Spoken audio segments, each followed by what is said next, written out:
قلبي دوما يغمرني من فيض ضياء آيات المولى تدفعني نحو العليا. بسم اللہ الرحمن الرحیم. والضحیٰ واللیل اذا سجا. قسم ہے دن کی، قسم ہے دن کی روشنی کی، روز روشن کی. دہا کہتے ہیں یہ جو مڈ مارننگ ہے، یعنی جب سورج اپنی پوری آب و تاب سے چمکنے لگتا ہے، یعنی اس کا پہلا جو حصہ ہے وہ صبح ہے، یعنی رات جو ہے وہ رخصت ہو رہی ہے آہستہ آہستہ، اور دن جو ہے وہ اندر سے باہر نکلتا آ رہا ہے. اور جب وہ پوری طرح روشن ہو جاتا ہے دن، تو پھر وہ دہا ہے، مڈ مارننگ. یعنی کہ دن کے 4 حصے کیے جائیں تو اس میں جو پہلا ہاف ہے دن کا، اس کے اگر 2 حصے کیے جائیں تو پہلے حصے کا اینڈ اور دوسرے حصے کا جو آغاز ہے وہ ہے دہا. جب سورج جو ہے پوری طرح برائٹ ہو گیا ہے، دن کے 12 نہیں بجے ابھی، لیکن اس سے پہلے روشنی پوری طرح آ گئی ہے. والضحیٰ، دہا کی قسم، واللیل اذا سجا، اور رات کی جب وہ چھا جائے. ما ودعک ربک وما قلی، اے نبی آپ کے رب نے آپ کو نہیں چھوڑا. وما قلی، اور نہ ہی وہ آپ سے ناراض ہوا.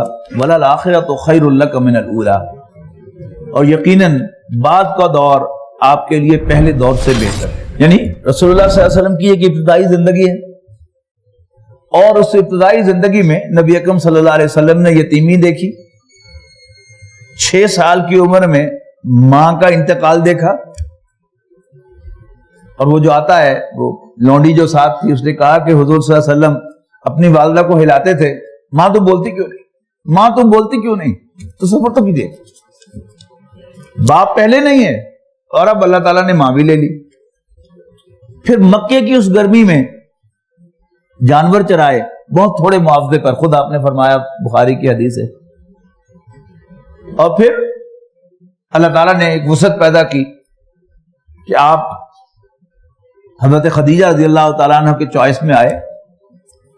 اب حضرت خدیجہ کا چوائس جو ہے اللہ تعالیٰ کا چوائس تھا، لیکن اگر آپ زمین پر آپ سوچیں گے تو وہ بھی کیا تھا، ایک سینس آف ڈیپریویشن دینے والی چیز تھی. شہری زندگی کو ذرا بھول کر ذرا دیہاتی زندگی میں اور خاندانی زندگی میں جائیں کہ اگر کسی نوجوان کو اپنے خاندان کا رشتہ نہ ملے تو یہ بڑی گھٹتی بات ہوتی ہے. رسول اللہ صلی اللہ علیہ وسلم ایک شریف نوجوان ہے، ظاہر ہے کوئی عورتوں کے ساتھ دلچسپی نہیں ہے، لیکن جب شادی کا خیال آتا ہے کسی نوجوان کو تو کس کا خیال آتا ہے؟ اپنے کزن کا خیال آتا ہے نا. وہ انہیں کو جانتا ہوتا ہے، بچپن میں ان کے ساتھ کھیلا ہوتا ہے، اور دوسری عورتوں کے ساتھ تو اس نے کبھی کوئی تعلق رکھا ہی نہیں، کبھی ان سے کوئی ہلوائی بھی نہیں، کوئی تعارف بھی نہیں. تو رسول اللہ صلی اللہ علیہ وسلم کے دل میں جس لڑکی سے شادی کا خیال آیا وہ حضرت علی کی بہن حضرت ام ہانی تھی رضی اللہ تعالیٰ عنہ، بعد میں ایمان لے آئیں، وہ بھی ابو طالب کی بیٹی. آپ نے خواہش کا اظہار کیا، لیکن ابو طالب نے حضور صلی اللہ علیہ وسلم کو رشتہ نہیں دیا. اب ظاہر ہے ایک رسول اللہ صلی اللہ علیہ وسلم پر یہ بھی ایک نیگیٹو ہوگی نا چیز کہ ہو میں چونکہ غریب آدمی ہوں، یتیم ہوں، لہذا میرے چچا نے مجھے رشتہ بھی نہیں دیا. پھر یہ کہ آپ کو جو رشتہ بھی ملا اس کو دنیاوی پیمانوں پر سوچئے، کوئی کنواری لڑکی بھی نہیں ملی، اور بیوہ ہی نہیں، 2 دفعہ کی بیوہ اللہ تعالیٰ نے سلیکٹ کی تھی رسول اللہ صلی اللہ علیہ وسلم کے لیے. اور جو میں نے عرض کیا تھا پہلے بھی جذبات میں کہ میں نہیں سمجھتا کہ خدیجہ جیسی کوئی اور خاتون پیدا ہوئی ہے، نہ اور محمد پیدا ہوں گے صلی اللہ علیہ وسلم، اور نہ کوئی اور خدیجہ پیدا ہوگی رضی اللہ تعالیٰ عنہ. فخری خاتون. ابھی میں نے عرض کیا نا کہ سارا کچھ دیا اور پھر سب سے پہلے ایمان لائی، کوئی چھوٹی سی بات نہیں ہے یہ. تو یہ اللہ تعالیٰ کی سلیکشن تھی رسول اللہ صلی اللہ علیہ وسلم کے لیے کہ ہر آنے والا دور، یعنی اس وقت رسول اللہ صلی اللہ علیہ وسلم کو ام ہانی کا رشتہ نہ ملنے پر ظاہر ہے ایک سینس آف ڈیپریویشن آیا ہوگا آپ کے دل میں. پھر کنواری نہیں ملی، بیوہ ملی، بیوہ بھی 2 دفعہ کی. اگرچہ یہ احساس ضرور ہوگا کہ اللہ تعالیٰ نے مجھے ایک بہت نیک خاتون دی ہے، خدمت کرتی ہے، لیکن وقت نے ثابت کیا کہ she was the best of the lot. اور رسول اللہ صلی اللہ علیہ وسلم نے بھی ان کا حق ادا کیا ہے. سوکن میں نے عرض کیا تھا نا کہ مریم بھی اچھی نہیں لگتی. حضرت عائشہ باقی بیویوں میں سے حضور صلی اللہ علیہ وسلم کی فیوریٹ تھی، لیکن آپ ان کے سامنے حضرت خدیجہ کو یاد کرتے تھے اور انہیں برا لگتا تھا. ایک دن حضرت عائشہ کہنے لگی کہ اللہ کے رسول مجھ میں کیا کمی ہے کہ ابھی تک آپ کو چھوٹے قد والی یاد آتی ہے. تو آپ نے فرمایا تھا کہ عائشہ مجھے خدیجہ کے بارے میں کچھ نہ کہا کرو، اس نے میرا ساتھ اس وقت دیا تھا جب میرا ساتھ دینے والا کوئی. تو ہر آنے والا دور یعنی ایک آپ کا وہ احساس ہوگا کہ ہو مجھے اپنے خاندان کی لڑکی بھی نہیں ملی، ہو مجھے کوئی جوان لڑکی بھی نہیں ملی. اب یہ سب کیا ہے؟ یہ عام دنیاوی معیارات ہے نا. مجھ سے 15 سال بڑی عورت جو ہے وہ مجھے پروپوز کر رہی ہے، لیکن as she was a nice woman, ان کا بزنس کیا تھا ان کے ساتھ، ان کا مال لے کے گئے تھے تو اندازہ ہوا تھا کہ باقی اچھی خاتون ہے، تو آپ نے ایکسپٹ تو کیا. لیکن اپنے آپ کو ذرا وہاں رکھ کے دیکھیے اس جگہ پر، آپ کا احساس ہوگا نا کہ مجھے اپنے خاندان کا اور کوئی کماری اور ہم عمر لڑکی کا رشتہ نہیں ملا. لیکن اللہ تعالیٰ نے اسی میں کیا تھا؟ خیر رکھا ہوا تھا. کیا فرمایا کہ وَلَلْآخِرَةُ خَيْرٌ لَكَ مِنَ الْأُولَىٰ، اور یقیناً بعد کا دور آپ کے لیے پہلے دور سے بہتر ہوگا. وَلَسَوْفَ يُعْطِيكَ، اور ان قریب اللہ تعالیٰ آپ کو عطا کرے گا، آپ کا رب آپ کو عطا کرے گا. فَتَرْضَىٰ، اور آپ خوش ہو جائیں گے، راضی ہو جائیں گے. اس کے بعد 3 آیات ہیں جن میں نبی اکرم صلی اللہ علیہ وسلم کی مکی زندگی کو، بلکہ پہلے 40 سال کو ایک کوزے میں بند کر دیا. محاورہ دریا کو کوزے میں بند کرنا. آپ کی 40 سالہ زندگی 3 آیات میں. یہ ہے کمال کلام اللہ کا.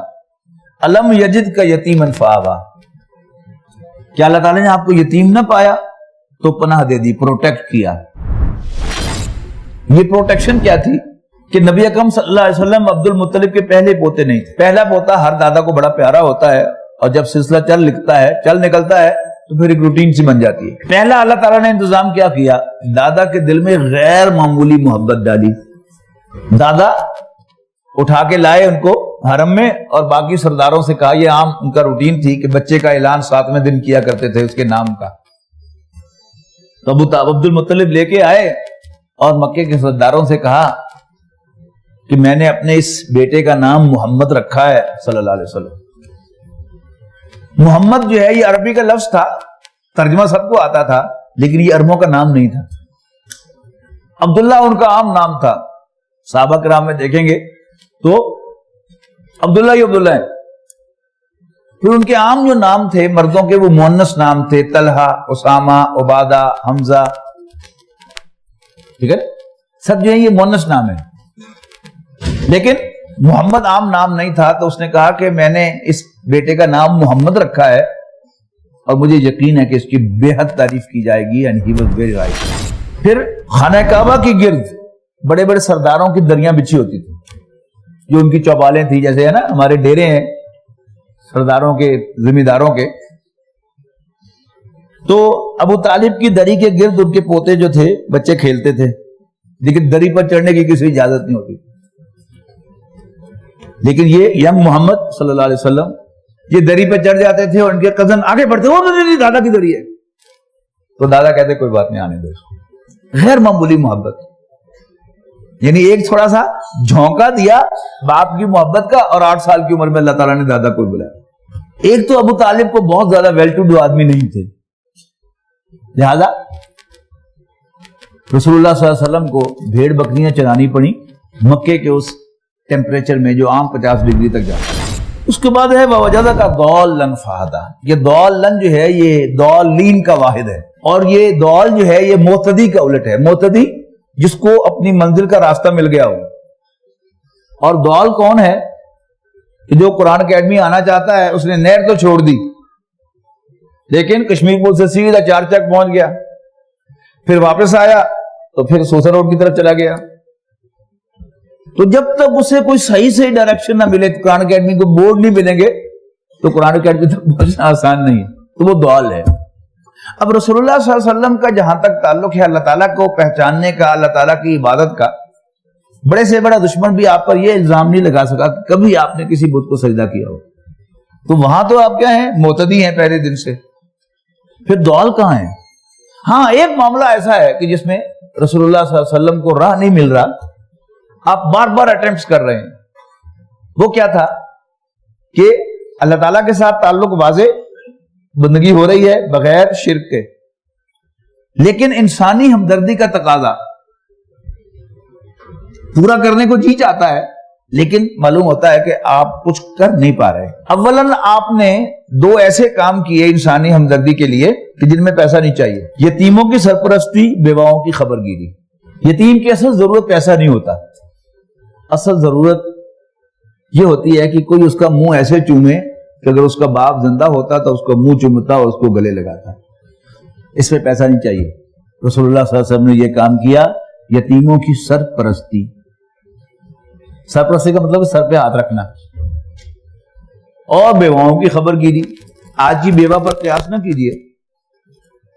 جس کو ڈرائیونگ بھی آتی ہو، گھر میں 2 گاڑیاں بھی کھڑی ہوں، موبائل فون بھی ہو، لینڈ لائن فون بھی ہو، اور کریڈٹ کارڈ بھی ہو اس کے پاس، بینک اکاؤنٹس بھی ہوں، وہ نہیں. مکے کی بیوہ، اس کو اگر کوئی نوجوان ہر دوسرے چوتھے روز جا کے پوچھتا رہے اماں جی کو کم ہوئے تو دسو، یہ خدمت ہے نا، اس پہ پیسہ نہیں لگتا. پھر آپ کو تنگدستی محسوس ہوئی کہ میرے پاس سرمایہ ہوتا تو میں مدد کرتا. وہ واقعہ سنا چکا ہوں. حضرت خدیجہ نے سب کچھ دے دیا تو آپ نے خرچ کیا ہوگا، خرچ کرنا چاہا ہوگا، لیکن معلوم ہوتا ہے کہ حضور صلی اللہ علیہ وسلم نے محسوس کیا کہ یہ تنے تنا کرنے کا کام نہیں ہے، اس کے لیے پوری ٹیم چاہیے. تو آپ نے حلف الفضول جوائن کی. حلف الفضول کیا تھی؟ یہ ایک آرگنائزیشن تھی، والنٹری آرگنائزیشن، جس کا موٹو کیا تھا؟ بھوکوں کو کھانا کھلائیں گے، کوئی مدد کو پکارے گا تو اس کی مدد کو پہنچیں گے، اور ظالم کا ہاتھ روکیں گے. ایسی آرگنائزیشن بڑی قابل رحم ہوتی ہے. عام آدمی میرے جیسا، یعنی نارمل یا بلو نارمل آئی کیو کا، وہ بڑا متاثر ہوتا ہے ان کی فگر سے.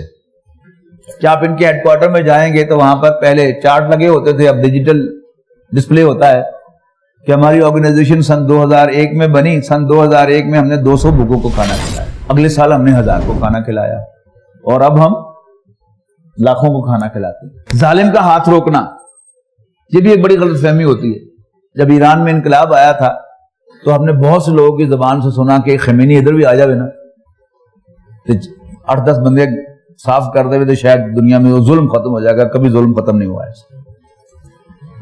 آپ 1 ماریں گے 2 پیدا ہوں گے، 2 ماریں گے 4 پیدا ہوں گے، 4 ماریں گے 10 پیدا ہوں گے. ایسے ظلم ختم نہیں ہوا کرتا. اب چونکہ رسول اللہ صلی اللہ علیہ وسلم ذہین ترین انسان تھے، لہذا میرے جیسا آدمی تو امپریس ہوتا ہے. رسول اللہ صلی اللہ علیہ وسلم بڑے پریشان ہوئے کہ اس کا مطلب کیا ہے کہ پہلے سال ہماری کمیونٹی میں بھوکے 200 تھے اور اب لاکھوں میں ہو گئے. لہذا بھوکوں کو کھانا کھلانے سے بھوک ختم نہیں ہو سکتی، ظالموں کو مارنے سے ظلم ختم نہیں ہو سکتا، ڈیئرنیس الاؤنس دینے سے غربت ختم نہیں ہو سکتی. آئی بلیو کہ یہی وہ چیز تھی کہ جو رسول اللہ صلی اللہ علیہ وسلم کو غار حرا میں لے کے گئی. ورنہ جس کی بیوی اس کا کہنا نہ مانتی ہو اور روڈلی پیش آتی ہو، وہ آ کے مسجد میں اذانیں بھی دے اور سارا دن ذکر بھی کرتا رہے تو سمجھ میں آتا ہے کہ جس گھر میں خدیجہ جیسی بیوی ہو رضی اللہ تعالیٰ عنہ، اور پھر اللہ کے رسول صلی اللہ علیہ وسلم 7 ہفتے جا کے گزارے ہیں اوپر، اور وہ اللہ کی بندی وہ 1000 فٹ کی بلندی پر کھجوریں، ستو اور زمزم پہنچاتی ہو. وہاں آپ کی عبادت غور و فکر تھی. حدیث میں آتا ہے کہ آپ عبادت کرتے تھے. حدیث کی شرح لکھنے والوں نے سوچا کہ کون سی عبادت کرتے تھے؟ قرآن مجید نازل نہیں ہوا تھا، نماز آئی نہیں تھی، کون سی عبادت کرتے تھے؟ تو انہوں نے تشریح کی کہ آپ کی عبادت کی نوعیت غور و فکر تھا. اب سوال یہ کس بات کا غور و فکر؟ سرسری طور پر بعض لوگوں نے کہا کہ اس کائنات کے بارے میں غور کر رہے تھے تو کس نے بنایا اور میں کون ہوں. آپ قرآن مجید پڑھیے کہ کتنی دفعہ ہم پڑھ آئے ہیں کہ لئن سألتهم من خلق السماوات والارض ليقولن اللہ. یقیناً اگر تم ان سے پوچھو کہ آسمان اور زمین کو کس نے پیدا کیا تو لازماً کہیں گے کہ اللہ تعالیٰ نے پیدا کیا. اور ان سے پوچھو کہ تمہیں آسمان اور زمین سے رزق کون دیتا ہے، کس کے کنٹرول میں ہیں تمہارے کان اور تمہاری آنکھیں، کون مردہ کو زندہ سے زندہ کو مردہ سے پیدا کرتا ہے، کون کاموں کی تدبیر کرتا ہے، تو کہیں گے اللہ۔ ہاں، غور و فکر کس بات پر تھا؟ اے اللہ، میں انسان کے کام آنا چاہتا ہوں، مجھے بتا، راستہ بتا، میں کیسے کام آؤں، میں غربت کو کیسے ختم کروں، میں بھوک کو کیسے ختم کروں، میں ظلم کو کیسے ختم کروں۔ تو کیا ہوا؟ وجدک ضالا، اللہ تعالیٰ نے آپ کو راستے کا متلاشی پایا، فہدا، تو راستہ دکھا دیا۔ وہ راستہ کیا دکھایا؟ کہ یہ کام چیریٹی ورک سے نہیں ہوگا، بھوکوں کو کھانے کھلانے سے بھوک ختم نہیں ہوگی، غریبوں کی مدد کرنے سے غربت ختم نہیں ہوگی، اور ظالموں کے گردنیں مارنے سے ظلم ختم نہیں ہوگا۔ اس کے لیے تو گراس روٹ لیول سے ایک آرگنائزیشن، ایک دعوت لے کر اٹھو اور لوگوں کو آرگنائز کرو ایک نظریے کی بنیاد پر۔ وہ نظریہ کیا تھا؟ اقرأ بسم ربک الذی خلق۔ وہ اللہ جس کو تم خالق مانتے ہو وہی تمہارا رب ہے، تمہارا آقا ہے، یہ پہلا نظریہ ہے۔ اور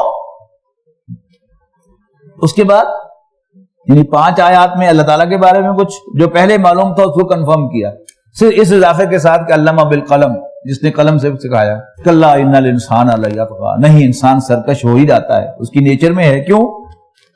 اپنے آپ کو بے پرواہ دیکھتا ہے کہ مجھے کوئی پوچھنے والا نہیں۔ ان الی ربک الرجعی، انسان تجھے اپنے رب کے حضور لوٹنا ہے۔ یہ 2 نظریات بنیادی آپ کو دے کر بھیجا گیا غار حرا سے نیچے، اور پھر ورقہ بن نوفل نے کنفرم کیا کہ آپ کو اللہ نے اپنا رسول بنایا ہے۔ اور پوری مکی زندگی کے 13 سال آپ دیکھ لیجئے، انہی 3-4 باتوں کی تکرار ہے۔ اللہ تمہارا رب ہے، اس کے سوا کوئی عبادت کے لائق نہیں ہے۔ منیمم ایٹ لیسٹ کیا ہے؟ لا الہ الا اللہ۔ آئیڈیل جو اصل تصور ہے وہ تو کیا ہے؟ اللہ تمہارا رب ہے، لیکن منیمم ریکوائرمنٹ کیا ہے؟ اللہ تعالیٰ کو الہ واحد مانو کہ اس کے سوا کوئی ورشپ کے قابل نہیں۔